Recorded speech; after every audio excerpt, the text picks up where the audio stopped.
আমি ওই ব্যক্তিকে জান্নাতের আঙ্গিনায় একটা ঘরের গ্যারান্টি দেই যে ব্যক্তি তর্ক করার সময় নিজে হক এটা জেনেও সে তর্ক থামিয়ে দেয়। অনেক সময় হয় না, অনেকে পায়ে পাড়া দিয়ে ঝগড়া করতে আসে, এরকম আসলে নাই? আপনি চুপচাপ দেখবেন একটা বাজে কমেন্টস করতেছে, আবার কমেন্টের নিচে কমেন্ট, আবার গালি, হ্যাঁ আছে না এরকম? বিষ্ণু বলেন নিজে হক এটা জানার পরেও আর যাতে তর্ক না বাড়ে, যে তর্ক থামিয়ে দেয় জান্নাতের আঙ্গিনায় তাকে আমি একটা ঘরের গ্যারান্টি দেই।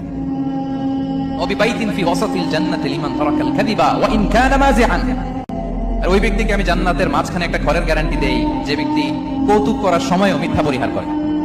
করতেছে কৌতুক, ফান করতেছে, হি ইজ কিডিং, পান করে, কৌতুক করে, কিন্তু কৌতুকের সময় সে মিথ্যা বলে না। এই স্বভাব যাদের, তাদেরকে আমি জান্নাতের মাঝ বরাবর একটা ঘরের গ্যারান্টি দেই। এরপর বিষ্ণু কি বলে দেখেন, তিনি বলেন ওবিবাইতিন ফি আ'লাল জান্নাতি লিমান হাসানা খুলুকাহ। আর জান্নাতের একেবারে হাইস্ট পিক অফ প্যারাডাইস, জান্নাতের সর্বোচ্চ স্তরে আমি একটা ঘর বা একটা বাসভবনের গ্যারান্টি ওই ব্যক্তিকে দেই যে তার আচরণটা সুন্দর করেছে, যে সুন্দর আচরণের অধিকারী হয়েছে, তাকে জান্নাতের হাইস্ট পিকে আমি একটা বাসভবনের গ্যারান্টি দেই।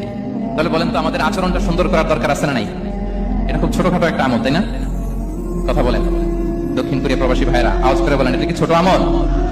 দেখলে সালাম দিব, সুন্দরভাবে কথা বলবো, ভালো উইশ করব, হ্যাঁ, হিংসা জিঘাংসা অহংকার থেকে মুক্ত থাকবো, খিটখিটে মেজাজের হব না, অলওয়েজ স্মাইলিং ফেস থাকবে আমার, হৃদ্যতাপূর্ণ আচরণ। এই কাজটা কি ছোট আমল?